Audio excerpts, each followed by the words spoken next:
요즘에는 마이크만 켜면 좀 말이 자꾸 거칠어지고 그래서 좀 오늘도 살짝 걱정은 됩니다. 그래도 뭐 어쩌겠어요. 해야 되는 얘기는 또 해야 되니까. 어제는 우연하게 조수용이라는 분의 유튜브 영상을 보게 됐어요. 디자이너로 출발을 해서 네이버에 들어갔다가 거기서 또 최연소 이사가 되고 몇 년간 일을 하다 회사를 그만두고 나와서는 본인의 회사를 차리고 활동을 하다가 다시 또 카카오에 영입이 돼서 총괄 대표이사까지 지냈다고 말 그대로 그 전적이 화려하고 입지전적인 인물이라고 합니다. 또 그 가수 박지윤의 남편이기도 하고요. 이 친구가 74년생이니까 범띠군요. 띠값 한다는 생각이 들었죠. 원래 그 용띠, 범띠, 닭띠들이 범상치 않죠.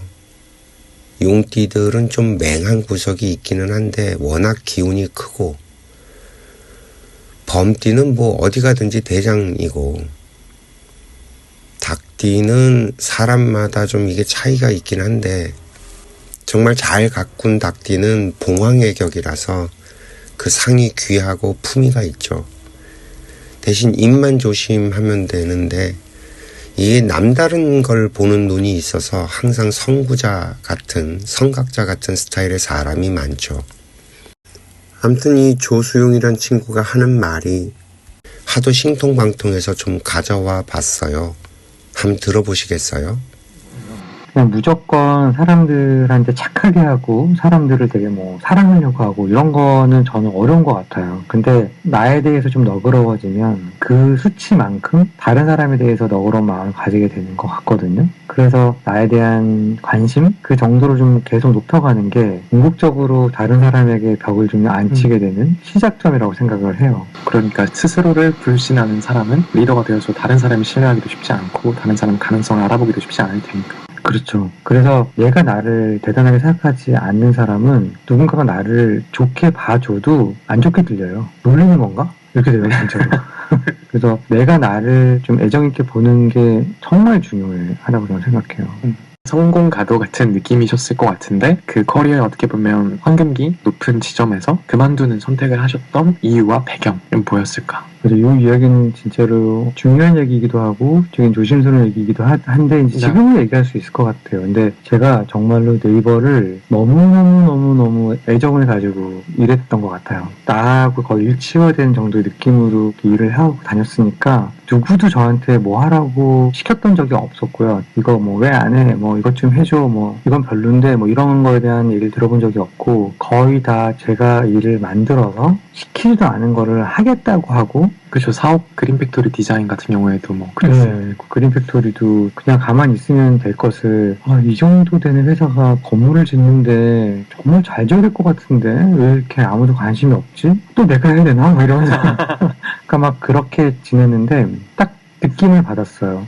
내가 더 이 회사에 이렇게까지 노력할 필요가 없는 회사구나. 안 해도 되는 거를 내가 하고 싶어서 자꾸 일을 벌리는 걸로 볼 것 같더라고요. 그 느낌을 딱 받았을 때 끝났구나. 왜냐면 그러면서 할 이유는 없거든요. 그렇잖아요. 나는 진짜 네이버가 한국에서 이런 기업이 된다는 생각을 가지고 막 했는데 갑자기 여기서 혼자서 친났네? 그렇게 생각하면은 네? 그렇게 되는 거죠. 그러니까 나를 필요로 하지 않는다는 그게 엄청 중요한. 그렇죠. 물론 물어보면 필요하다고 했겠죠. 중요하냐? 그러면 중요하다고 했을 거예요. 근데 어떤 의사결정의 패턴을 보면 제가 느낌이 드는 게 있잖아요. 한순간에 든 느낌이 아니라 굉장히 누적된 느낌이 꽉 찼을 때였는데 너무 많은 분들이 말리기도 하고 설득도 많이 하고 별 얘기를 다 들었지만 그냥 저라는 사람이 그런 것 같더라고요. 그래서 그만뒀는데 그만두지 않았다면 그 뒤에 저의 스토리가 없잖아요. 그러니까 결국 결론적으로는 잘한 것 같아요. 대표이사를 했으면 좋겠다라고 제안을 해주는데 저는 제가 하던 사업도 있고 대표라는 거는 그렇게 아무나 하는 게 아닌데 너무 이거는 나 안 맞는다. 굉장히 여러 번 사양을 했지만 결국에는 여러 이야기에 제가 그래도 역할을 해야겠다라고 생각을 해서 하게 되었는데요. 제가 결정적으로 그 일을 결국 맡아서 4년을 대표이사를 그렇게 하게 된 것도 어찌 보면은 그 당시 네이버 때의 마음하고 같았어요. 그러니까 우리나라 전 국민이 매일마다 쓰는 서비스인데 너무 잘 됐으면 좋겠는 거예요. 잘 됐으면 좋겠다는 게 회사도 잘 돼야 되지만 이 서비스 하나가 국민한테 주는 영향력이 너무 큰 거예요. 그렇죠. 이거는 좀 직업으로서를 넘는 책임감 같은 거가 느껴진다고 해야 될까요? 그러니까 내 인생에 이거를 한번 의미 있게 만들어 보는 거는 한번 해봐야겠다 그런 생각이 좀 들었던 것 같아요. 그리고 적어도 이 일을 하는 거에 대해서 확실하게 저한테 대해서 많이 권한을 위임해 주시고 좀 불편한 상황을 안 만들게 해줄 거라는 믿음이 또 있었고,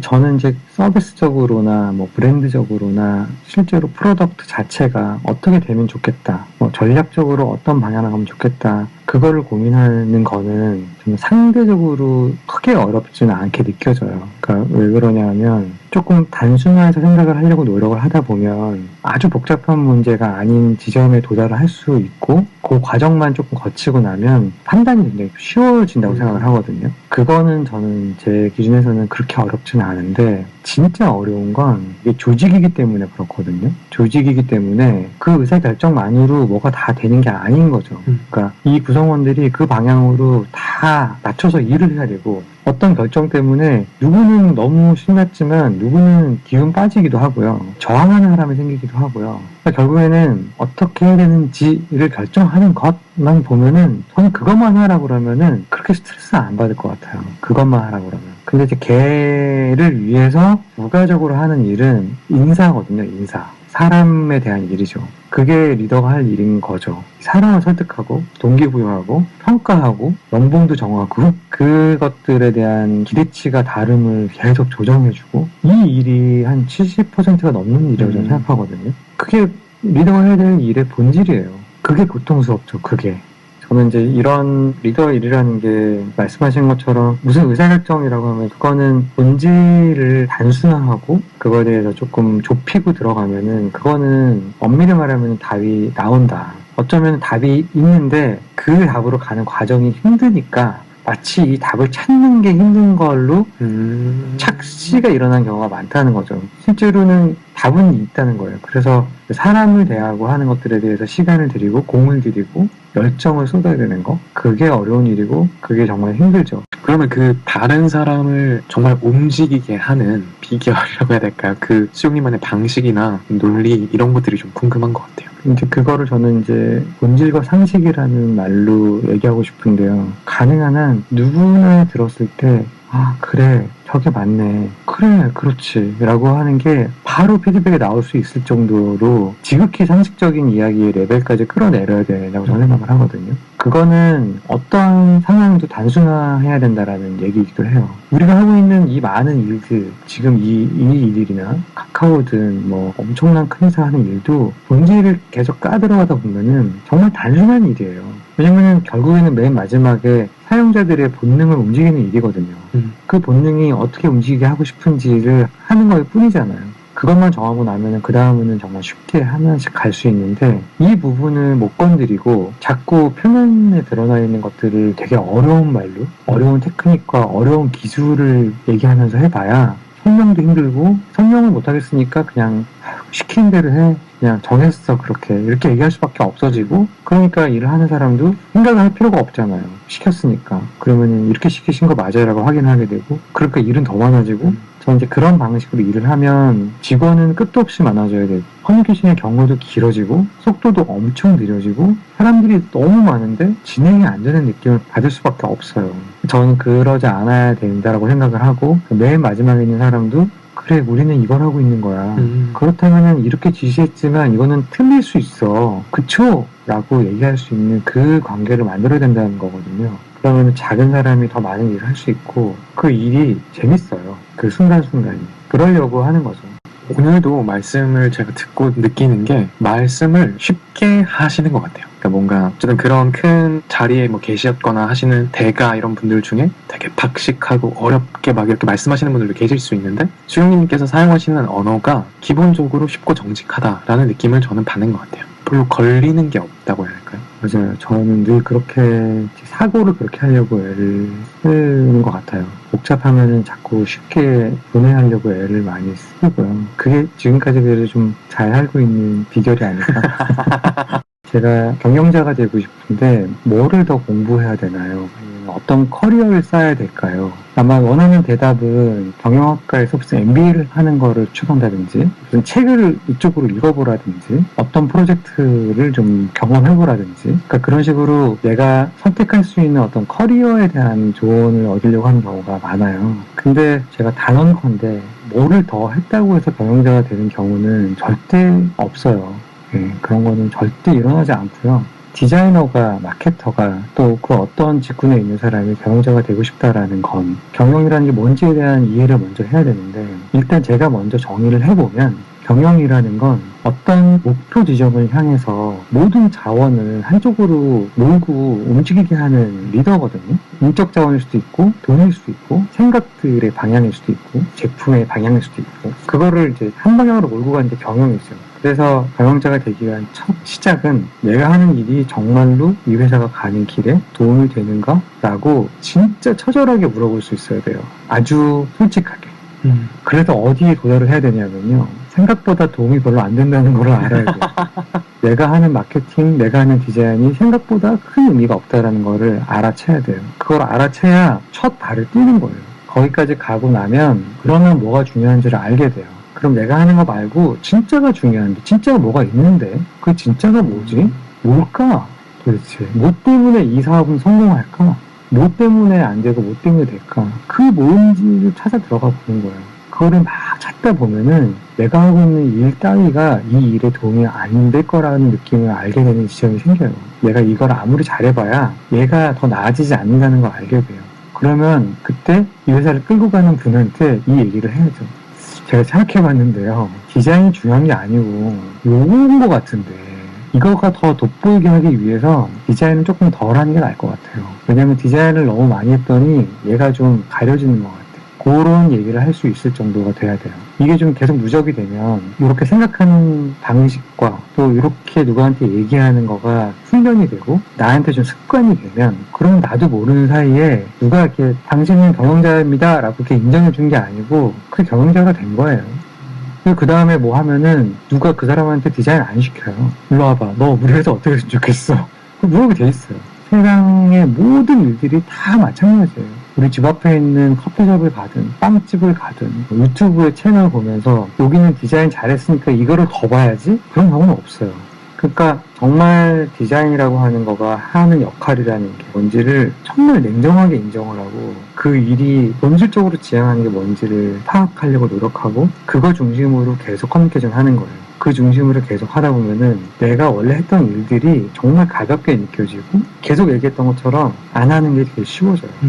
되게 가볍게 안 할 수 있어요. 이 사고를 하지 않으면 디자이너한테 디자인 하지 마 그러면은 막 쇼크 먹고 좌절하고 나라는 사람은 존재가 필요 없다는 뜻인가 꽝꽝꽝 그런 게 아니죠. 그렇게까지 생각을 미칠 수 있게 되는 그게 큰 의미에서의 디자인이고 그게 경영이고 말 그대로 현명하게 선택하는 능력, 감각인 거죠. 그래서 그냥 그런 사고를 하려고 노력하는 게 제일 중요하다고 생각합니다.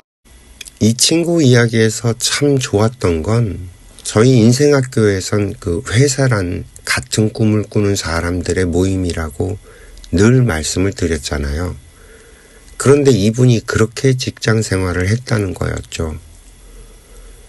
그리고 회사가 자기가 꿈꾸던 회사가 아니라는 걸 확인하고는 과감하고 당당하게 회사를 그만두고 나오는 선택을 합니다.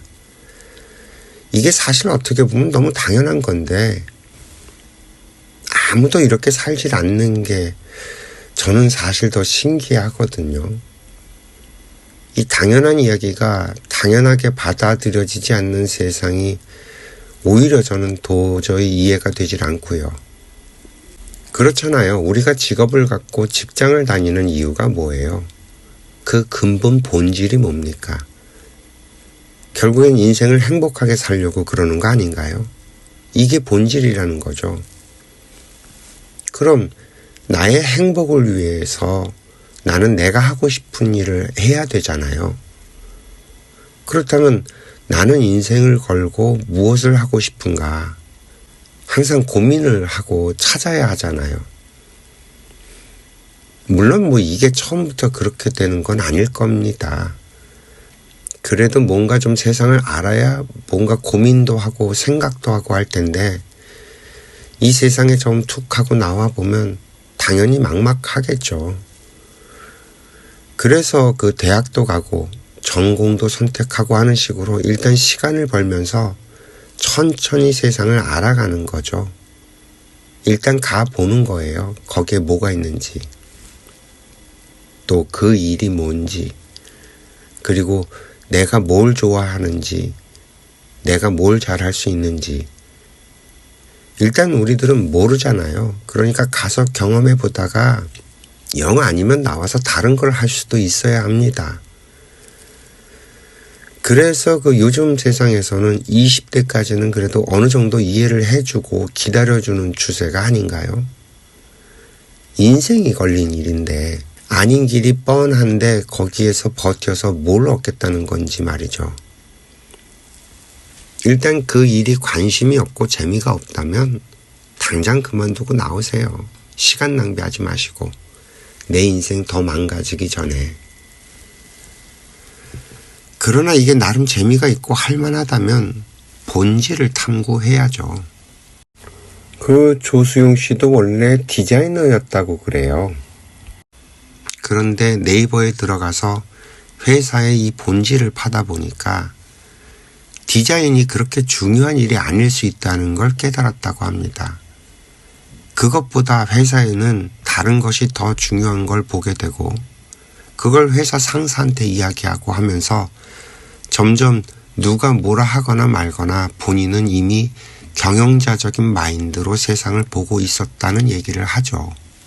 저는 항상 어디를 가든 그 사람들을 볼 때 시키는 일만 하는 사람과 시키지 않아도 자기 스스로 일을 찾아서 하는 사람과 정말 시키지도 않은 일을 저지르는 사람 등으로 나뉘어서 보여요. 시키는 일만 하는 사람은 딱 쓰임이 거까지죠. 아이고 그나마 시키는 일이라도 똑바로 하면 참 좋은데 그런 사람도 흔치 않아요. 그래도 그런 양반들은 그 분야, 그 위치에선 최고의 위치까지는 갈 수 있는 사람입니다. 그 다음에는 그 시키지 않아도 일을 찾아서 하는 사람이 있죠. 한마디로 싹수가 다른 종자입니다. 이렇게 되려면 일단 그 일을 좋아해야 가능해요. 이런 사람은 필요하면 자기가 공부도 알아서 하고 자료도 찾고 밤을 새고 하는 식으로 정말 자기 열과 성을 다합니다. 그리고 이런 사람은 주머니 속에 송곳이라서 어디에 가도 두각을 나타내고요. 어디에 가도 반드시 성공을 합니다.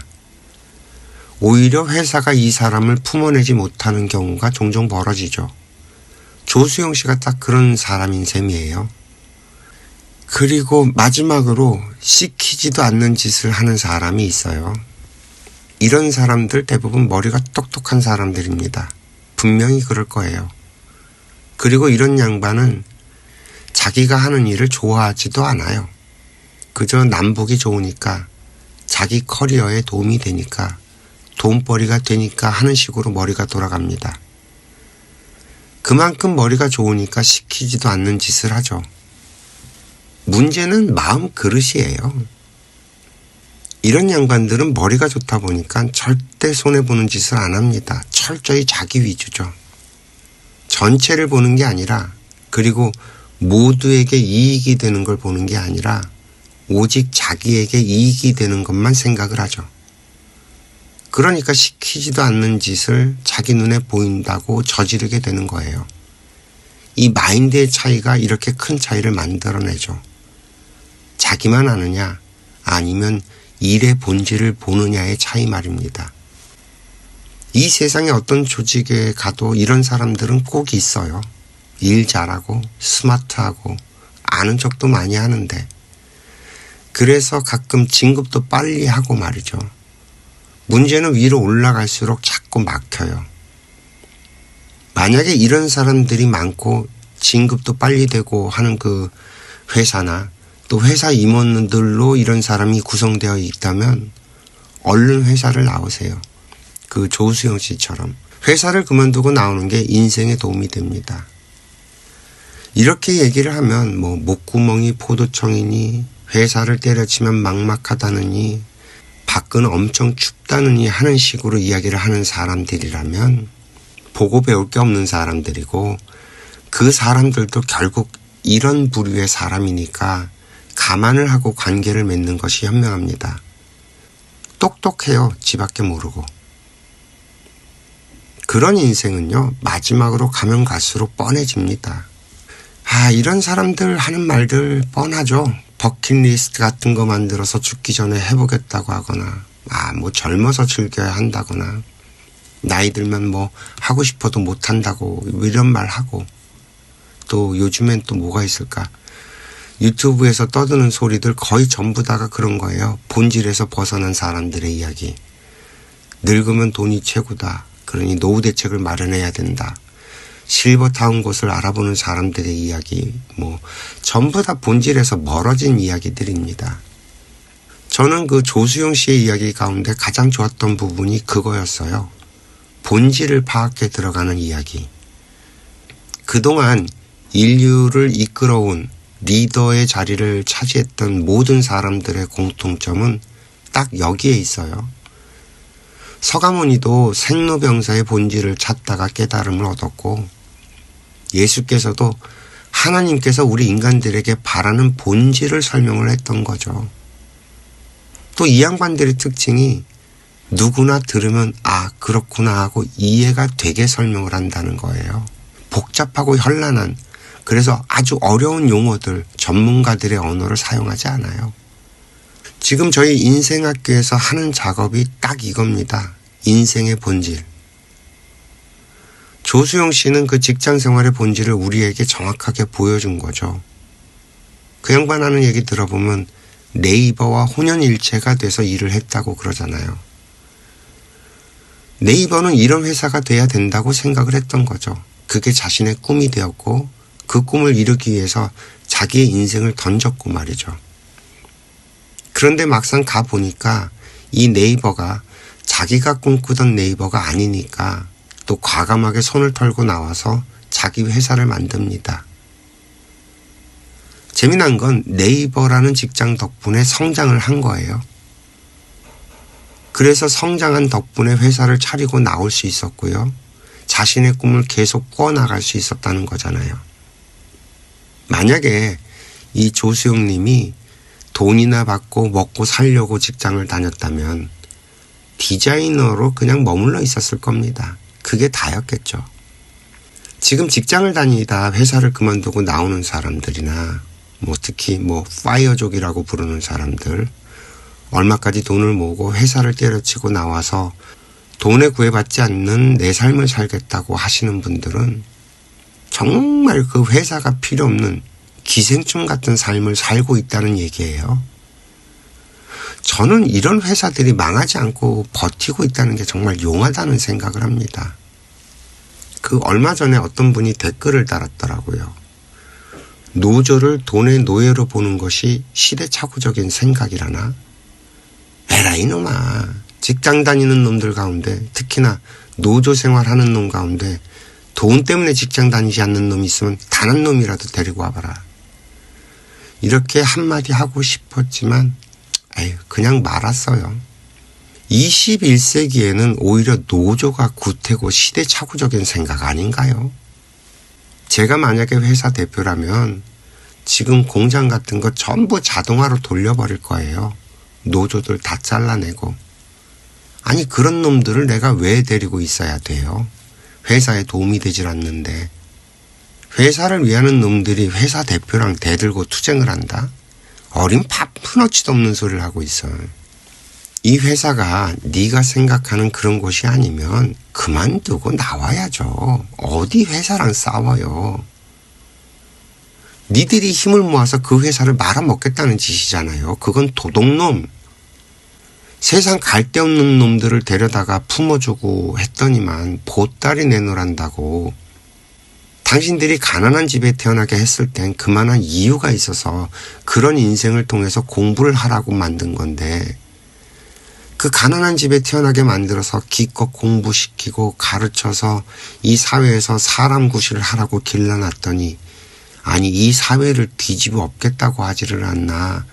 기껏 회사에서 품어주고 받아뒀더니 회사를 말아먹으려고 하질 않나. 아이고야 참말로.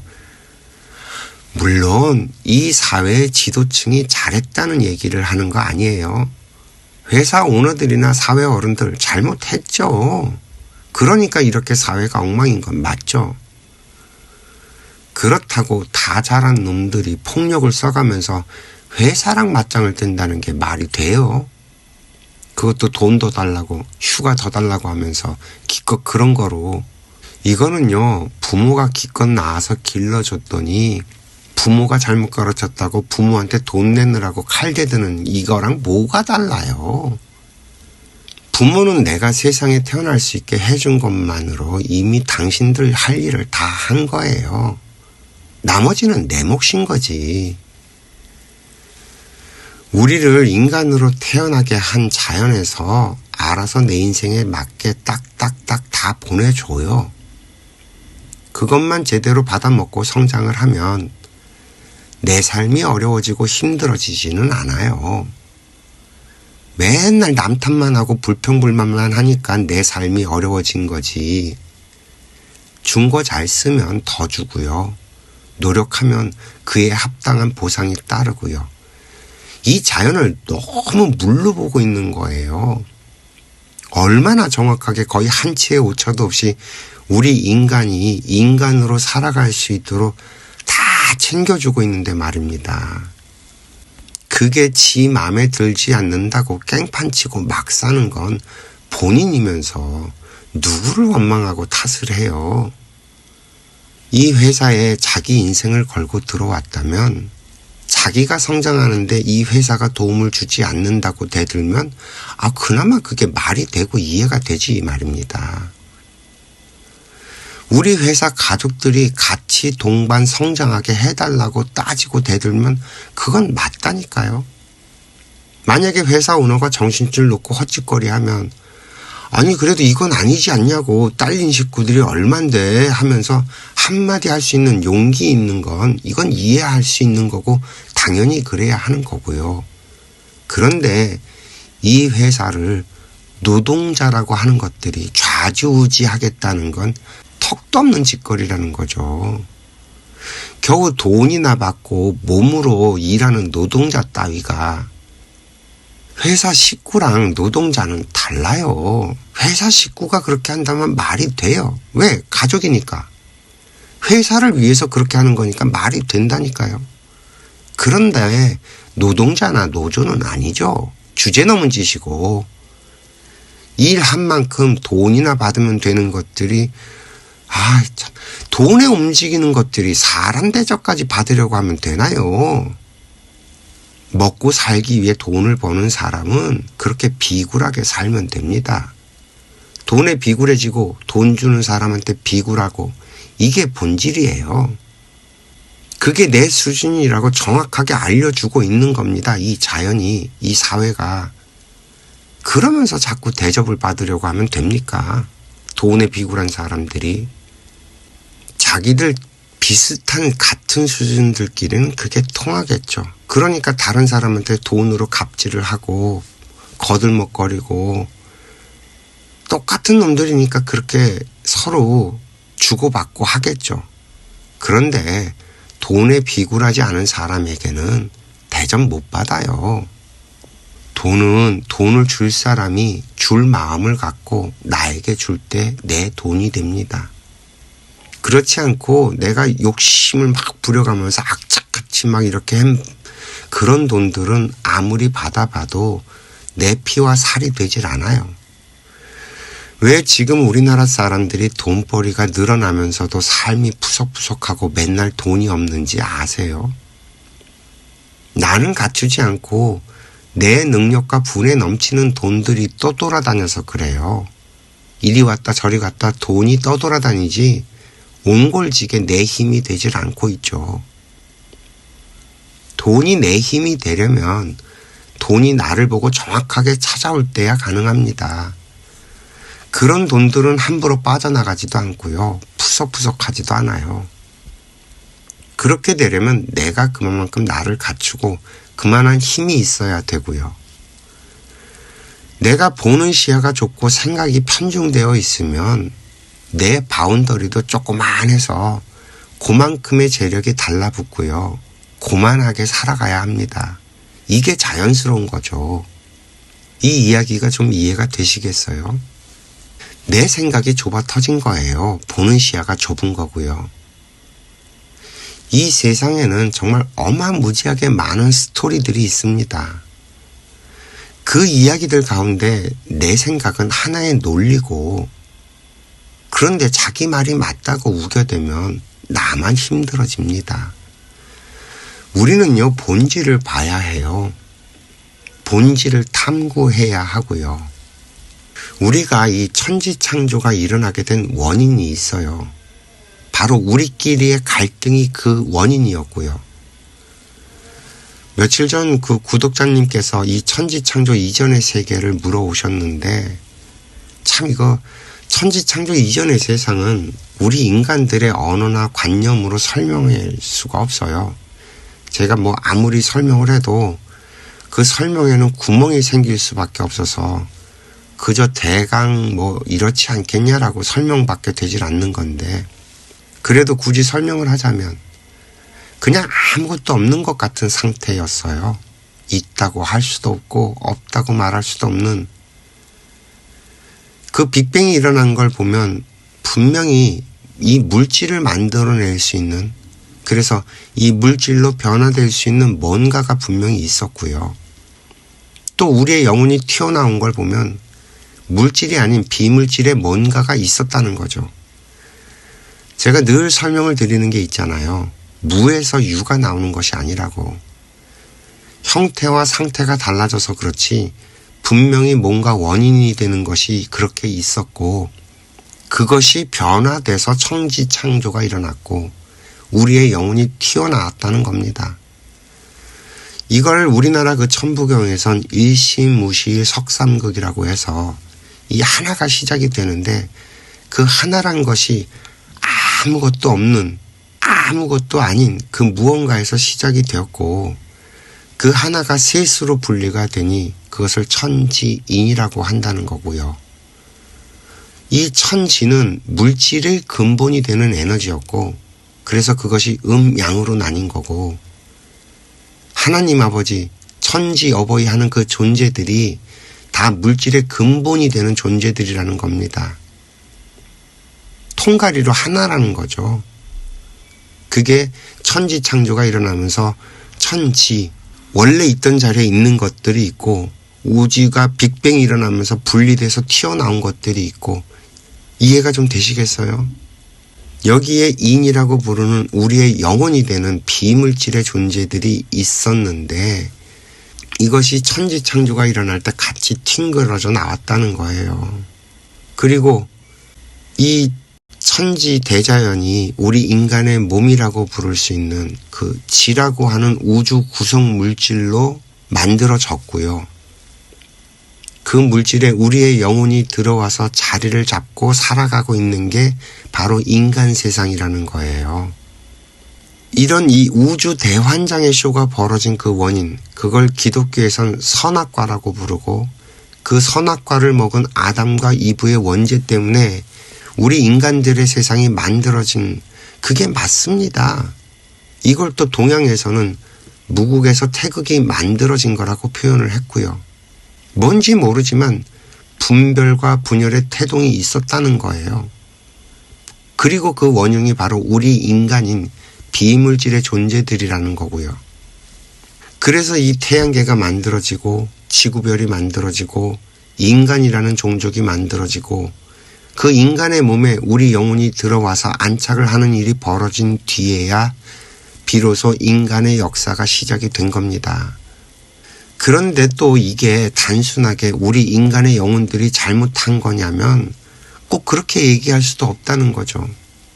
우리가 그 하나님이라고 부르는, 그 천지 어버이라고 부르는 그 물질의 원형이 되는 그 존재들이 애초부터 이런 과정을 한 번쯤은 겪어야 하는 그런 불안정한 상태가 있었기 때문에 원죄로 치자면 우리 인간의 영혼들도 천지 어버이도 다 책임이 있다는 겁니다. 그래서 그 하나님인 천지 어버이께서도 자기 죄가 있어서 그렇게 우리를 제도에서 돌아오라고 물심양면 우리에게 뒷바라지를 하고 있는 거고요.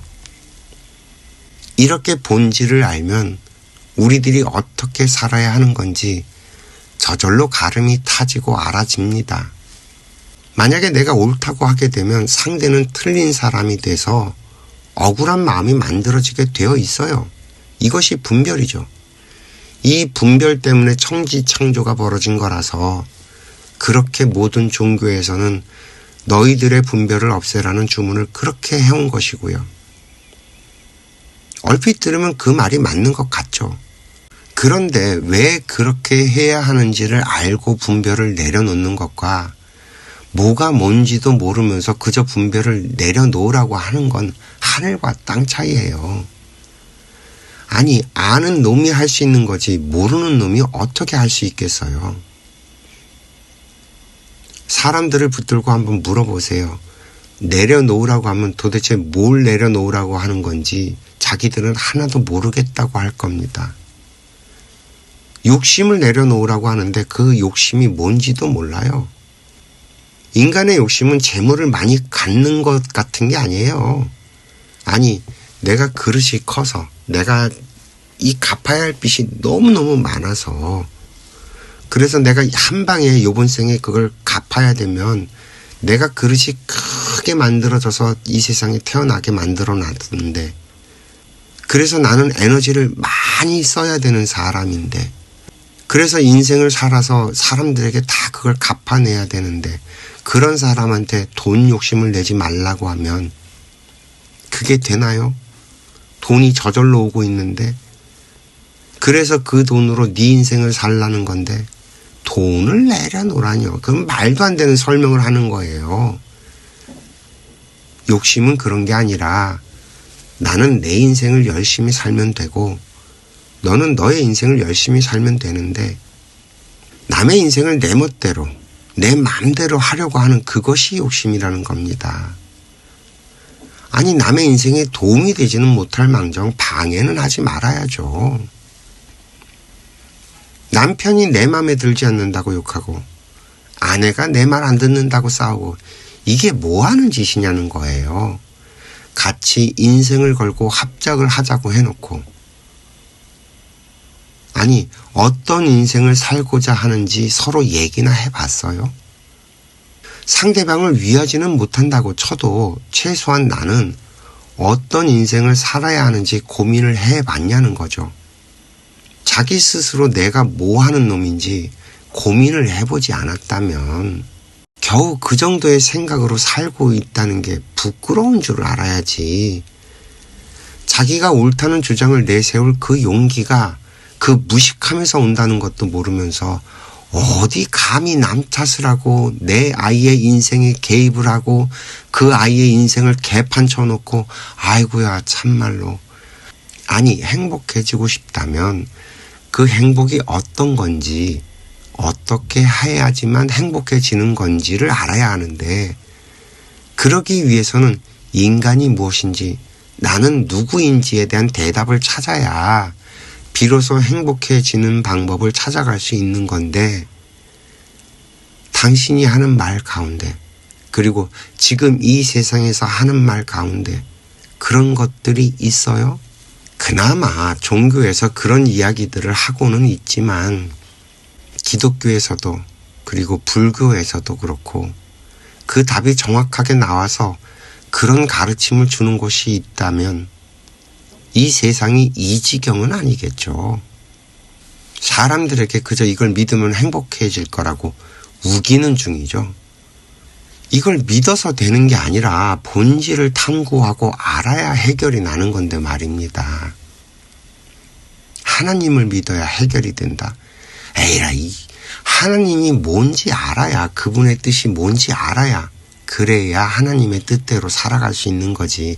아이고야 참말로 목사님들이라고 하는 분들이 하나님 팔아서 자기 욕망을 채우고 살아가고 있는 게 보이지 않는다면 그건 무식하게 빌어조지는 신앙을 하는 거지 종교를 믿는 게 아닙니다.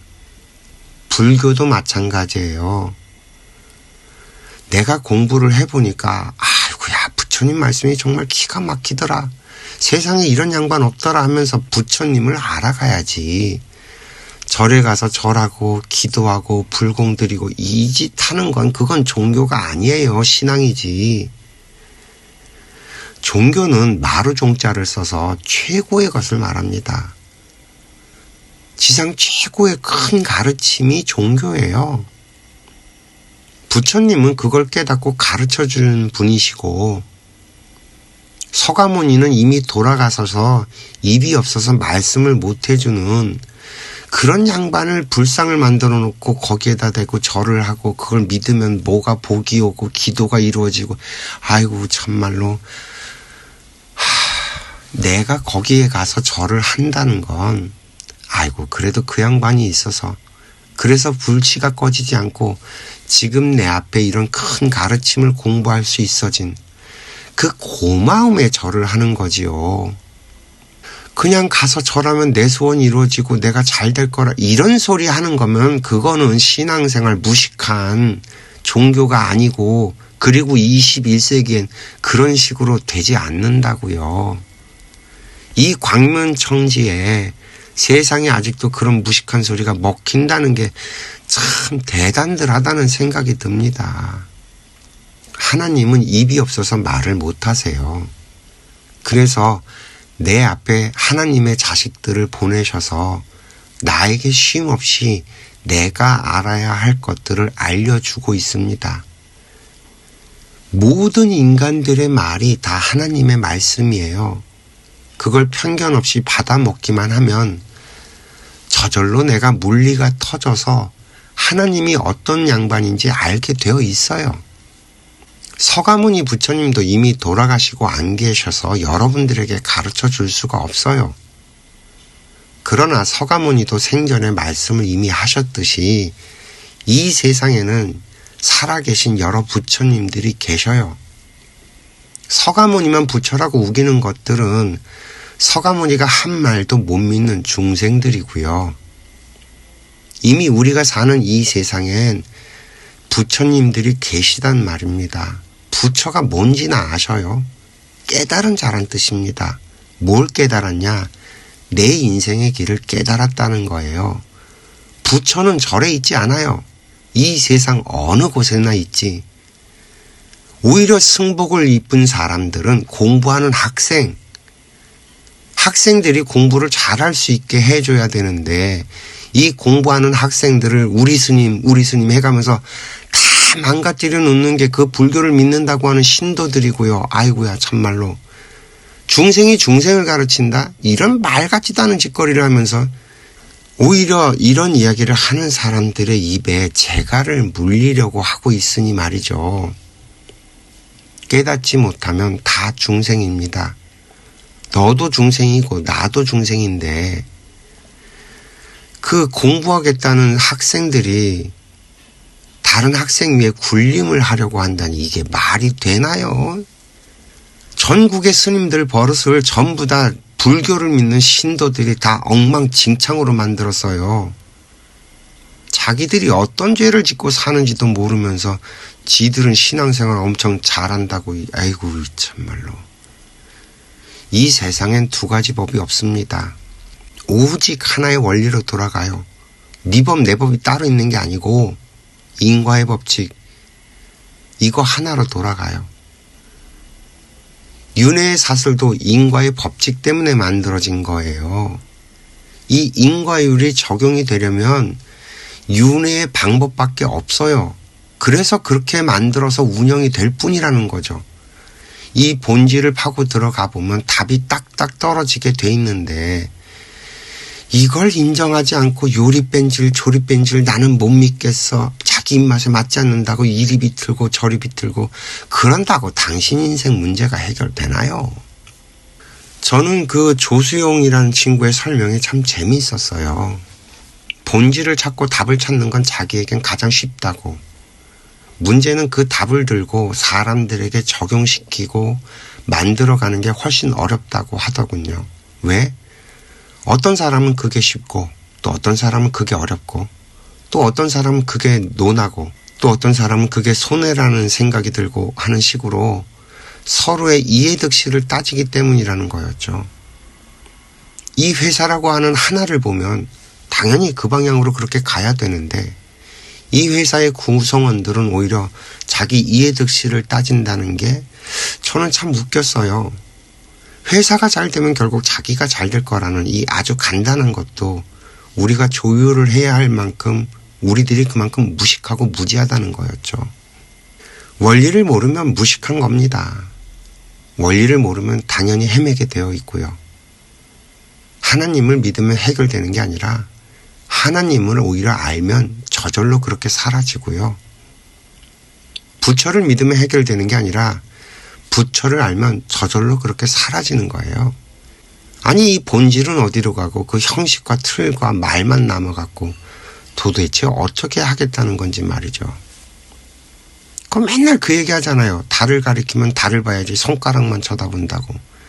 말들은 그렇게 하면서 참 우리 중생들이라는 게 이게 참 좀 이해가 되시겠나요? 제가 하는 말이 입맛에 맞지 않는다는 건 결국 딱 하나예요. 이 본질이 싫은 거죠. 본인이 본질을 파보면 결국 저와 같은 결론, 저와 같은 말을 할 수밖에 없는데 그게 싫다는 거예요. 인생의 본질을 파세요. 그래야 행복의 길이 나옵니다. 이해가 좀 되셨는지 모르겠습니다. 오늘도 긴 이야기 들어주셔서 감사하고요. 행복하세요.